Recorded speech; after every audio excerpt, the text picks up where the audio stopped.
જોહાર દોસ્તો, આદિવાસી પરિવાર મજૂર સંગઠન ડામોર માનસિંહ. હાલ આપણે વાત કરી રહ્યા છીએ દ્વારકા જવા માટે પગયાત્રી માટે થઈને.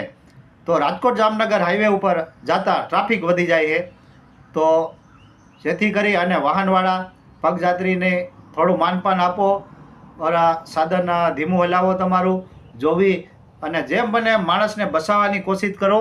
આજે એટલું છૂટું છૂટ વાહન હલાવી અને પગયાત્રી હાલતા માટે જતા હોય એમને તમે કેટલા એક્સિડન્ટ કરી દીધો હો, તો એટલી બધી તમને ઉતાવળ 5-10 મિનિટ કે અડધો કલાક મોડું આવેલું થાય, શું ફેર પડી જાય? માણસની જિંદગી તમે ગુમાવી નાખો છો. તો ભગવાનને દર્શન કરવા માણસ જાય છે, તો તમે વાહનવાળા એટલું તો સમજી શકો ને કે આપણે વાહન ધીમું હલાવાય કે સાઈડમાં હલાવાય, કે થોડુંક તો ધ્યાન રાખો. કેટલા માણસોના જીવ વયા ગયા છે.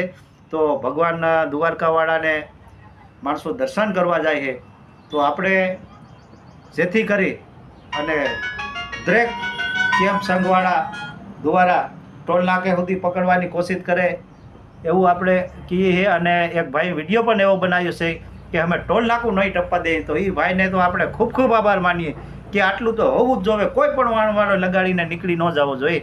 જય દ્વારકાધીશ, જય ઠાકર, જય મચોમાં, જય ગાત્રાળમાં, જય ચામુંડમાં, જય દ્વારકાવાળા, જય હો, જય.